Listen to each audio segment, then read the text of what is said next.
30ویں پارے کی سورت اذا جاء نصر اللہ والفتح ورأیت الناس يدخلون فی دین اللہ افواجا، یہ سورت نازل ہو چکی تھی۔ مکہ جب فتح ہوا تو آپ صلی اللہ علیہ وسلم کو اللہ نے بتا دیا کہ اب آپ کے دنیا سے جانے کا وقت آ چکا ہے، کیونکہ آپ جس مشن کو لے کر آئے تھے اللہ نے اس مشن کی تکمیل کر دی ہے۔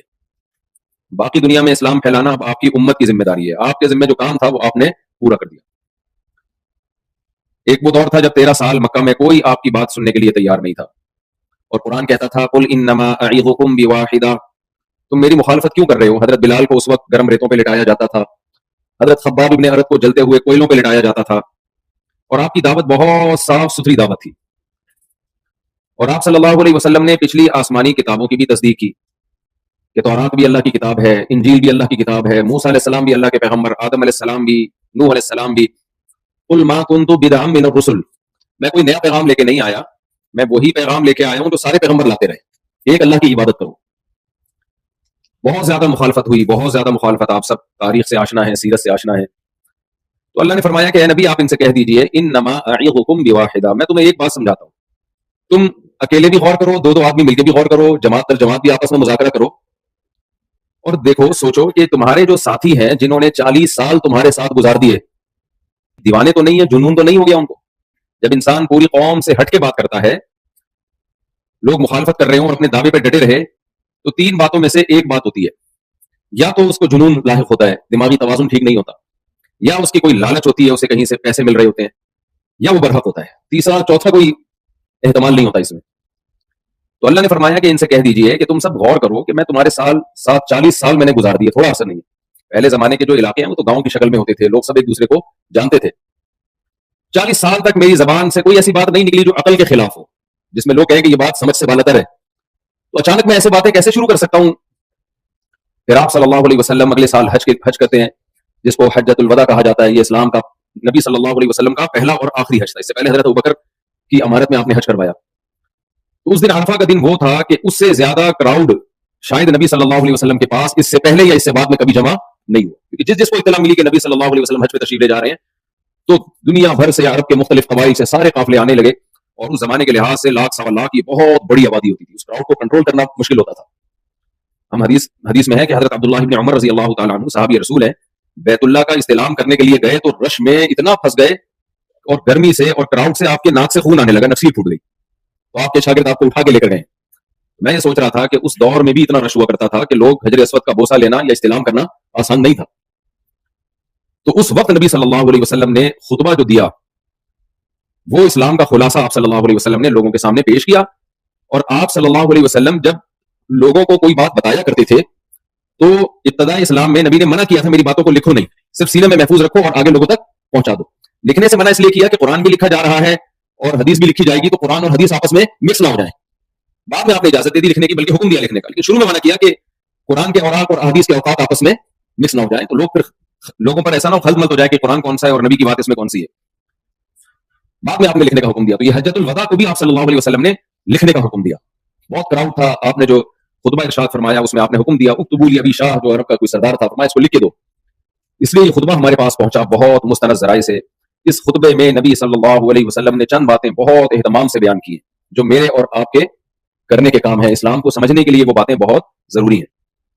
دیکھیں، اسلام نام ہے 2 ریلیشن کا۔ میں یہ خطبے کے الفاظ تو بتاؤں گا آپ کو، لیکن اس خطبے کا تصور سمجھنے سے پہلے اس خطبے کا فلسفہ کیا ہے، اسلام کا فلسفہ سمجھنا بہت ضروری ہے۔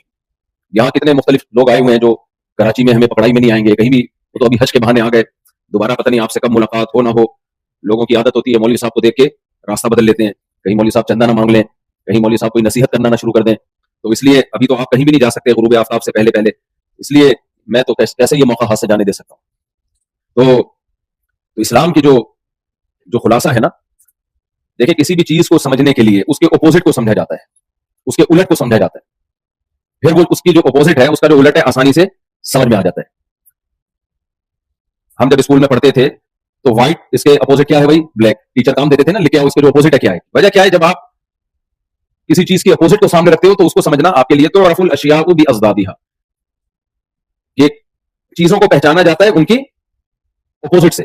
آپ کو سمجھنا ہو کہ سخی کسے کہتے ہیں، کنجوسوں کو دیکھ لو تو پتہ چل جائے گا کہ سخی کسے کہتے ہیں، اور یہ سمجھنا ہو کہ کنجوس کسے کہتے ہیں تو کبھی کسی سخی آدمی کے ساتھ سفر کرو، دیکھو کیسے کھلا رہا ہے پلا رہا ہے غریبوں پہ خرچ کر رہا ہے, تو آپ کو کنجوس کا تصور بھی سمجھ میں آ جائے گا. آپ جس جگہ رہتے ہو سارے ہی کنجوس ہو تو پھر آپ کو کیا پتا چلے گا کہ سخاوت کسے کہتے ہیں. کسی جگہ اگر آپ رہتے ہیں سارے ہی سخی ہیں تو آپ کو کیا پتا چلے گا کہ کنجوس کسے کہتے ہیں. سارے ہی بدصورت ہوں, خوبصورت کا پتہ نہیں چل سکتا کہ خوبصورتی کی ڈیفینیشن کیا ہے. سارے ہی خوبصورت ہوں, بدصورتی کا نہیں پتہ چل سکتا. تو اسلام کو سمجھنے کے لیے غیر اسلام کو سمجھنا بہت ضروری ہے, جن کا تم مذاق اڑانا شروع کر دو.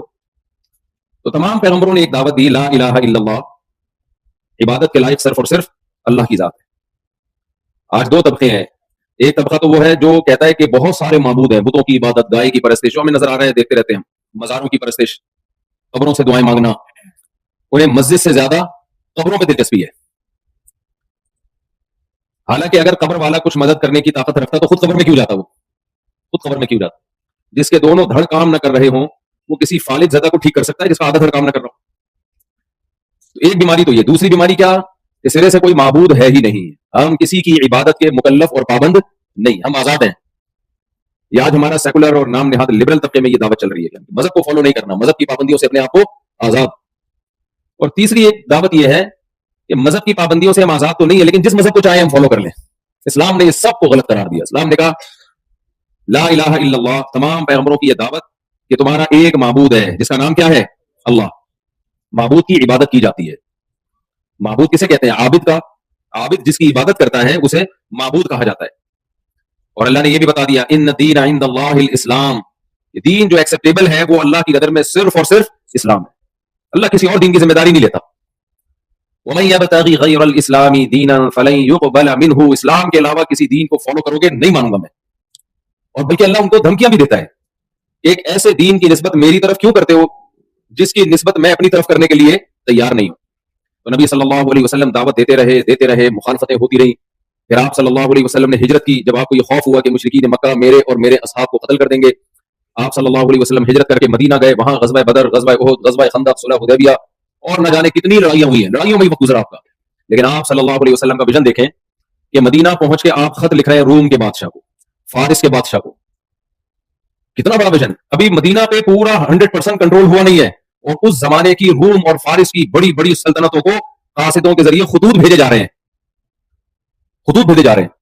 اس سے اندازہ لگائیے ہمارے نبی صلی اللہ علیہ وسلم کا ویژن کس قدر اعلیٰ ویژن تھا. آج بخاری میں ہمیں وہ خطوط ملتے ہیں, بخاری مسلم میں, حدیث کی کتابوں میں, انسانی عقل حیران ہو جاتی ہے. اور ان خطوط میں کتنے سلیکٹڈ الفاظ ہوتے تھے, سلیکٹڈ. تو بالآخر 23 سال کے بعد وہ دن آیا کہ نبی صلی اللہ علیہ وسلم نے مکہ فتح کیا, اور 10,000 کا لشکر لے کر آپ صلی اللہ علیہ وسلم مکہ میں آتے ہیں, اور بغیر جنگ کے مکہ پر آپ صلی اللہ علیہ وسلم کا تسلط قائم ہو جاتا ہے. غیر اسلام کو سمجھنا بہت ضروری ہے. حضرت عمر رضی اللہ تعالیٰ عنہ کا قول ہے من لم یعرف الجاہلیت لم یعرف الاسلام, جس نے زمانے جاہلیت نہیں دیکھا اس کو اسلام کا بھی پتہ نہیں چل سکتا, اسلام کی خوبیوں سے وہ واقف نہیں ہو سکتا جو جس نے زمانے جاہلیت نہیں دیکھا. وجہ کیا ہے, زمانے جاہلیت میں بچیوں کو زندہ دفن کیا جا رہا ہے, اور زمانے اسلام میں بچی کو کندھے پہ بٹھا کے نماز پڑھائی جا رہی ہے. حضرت عمر تو یہ منظر دیکھ رہے تھے نا. زمانے جاہلیت میں بچیوں کو زندہ دفن کیا جاتا تھا. ایک صحابی نبی صلی اللہ علیہ وسلم کے پاس آئے اور کہا کہ یا رسول اللہ, میں نے جاہلیت میں اپنی بچی کو اپنے ہاتھوں سے زندہ زمین میں دفن کیا ہے. سفر سے واپس آئے تھے, بچی تھوڑی بڑی ہو گئی تھی, یعنی وہ بچی میرے ساتھ قبر کھودتے ہوئے مٹی سے قبر سے مٹی نکالتی تھی. تو کیا اسلام لانے کے بعد میرا یہ عظیم جرم بھی معاف ہو جائے گا؟ تو آپ نے فرمایا اسلام یہدم ما کان قبل, اسلام لانے کے بعد جتنے گناہ ہیں اسلام ان سب کو گرا دیتا ہے. وہ عرب جو بچیوں کو اتنی نفرت سے دیکھا کرتے تھے, زندہ دفن کیا کرتے تھے, ان عربوں کے دل میں بیٹیوں کی محبت نبی نے کیسے ڈالی ہے. صحیح بخاری مسلم کی حدیث ہے, صحابہ کہتے ہیں ہم نماز کے انتظار میں تھے, نبی صلی اللہ علیہ وسلم تشریف لائے, اپنی بیٹی کی بیٹی یعنی نواسی کو, 2-2.5 سال کی وہ تھی. صحابی کہتے ہیں کہ ہم نے دیکھا نبی صلی اللہ علیہ وسلم اس بچی کو کندھے پہ بٹھا کے آ رہے ہیں نماز پڑھانے کے لیے. اور حیرت کی بات یہ ہے, ہم بھی لے آتے ہیں بعض دفعہ کوئی بچہ آ جاتا ہے بھائی ساتھ میں نے بھی جانا ہے, تو نماز کے وقت ہم اس کو سائڈ پہ بٹھا دیتے ہیں. لیکن صحابی رسول کہتے ہیں نبی نے نیت باندھ لی اور وہ بچی آپ کے کندھے مبارک پہ ہی رہی. پھر جب رکوع میں جانے کا وقت آیا آپ نے اس بچی کو نیچے رکھا, پھر جب سردے سے دوسری رکعت کے لیے اٹھا کے دوبارہ بٹھا دیا اس کو کندھے پہ. پوری 4 رکعتیں اس طرح سے پڑھی ہیں. اب شارحین جو تھے وہ حیران ہیں, بھائی ایسا کیوں کیا, یہ تو کبھی زندگی میں نبی نے ایسا نہیں کیا کسی بچے کو بٹھا کے اس طرح سے نماز پڑھائی ہو. تو اپنی نواسی کو, بیٹی کی بھی بیٹی, اس کو اتنا پروٹوکول کیوں دیا جا رہا ہے, اس میں کیا حکمت ہے؟ کیا یہ عمل سنت ہے ہم بھی بچوں کو کندھے پہ بٹھا کے نماز پڑھائیں؟ بھائی اگر سنت ہوتا تو بار بار کیا ہوتا نا یہ عمل. تو علامہ نووی رحمہ اللہ تعالیٰ نے اس کی حکمت بیان کی, فرمایا اصل میں اس کا مقصد تھا عرب کے دلوں سے بیٹیوں کی نفرت کو نکالنا, بیٹیوں کی نفرت کو, کیونکہ اس سے زیادہ رسپیکٹ دی نہیں جا سکتی کہ سید الانبیاء ساری کائنات کے سردار اس قوم کے سامنے جو بیٹیوں کو دفن کرتی ہے, نماز میں امام بن کے مسلح پہ جہاں مقتدیوں میں ابو بکر عمر رضی اللہ عنہما جیسے اصحاب کھڑے ہوں، اس جگہ آپ صلی اللہ علیہ وسلم بیٹی کو کندھے پہ بٹھا کے نماز پڑھا رہے ہیں. اس سے زیادہ بچی کو پروٹوکول کسی نے دیا نہیں ہوگا. تو کس قدر یعنی تبدیل کیا انہوں نے اسلام نے اس ماحول کو. اس لیے حضرت عمر فرمایا کرتے تھے من لم یعرف الجاہلیہ لم یعرف الاسلام، کہ جو جاہلیت جس نے نہ دیکھی ہو اس کو اسلام کی خوبیوں کا پتہ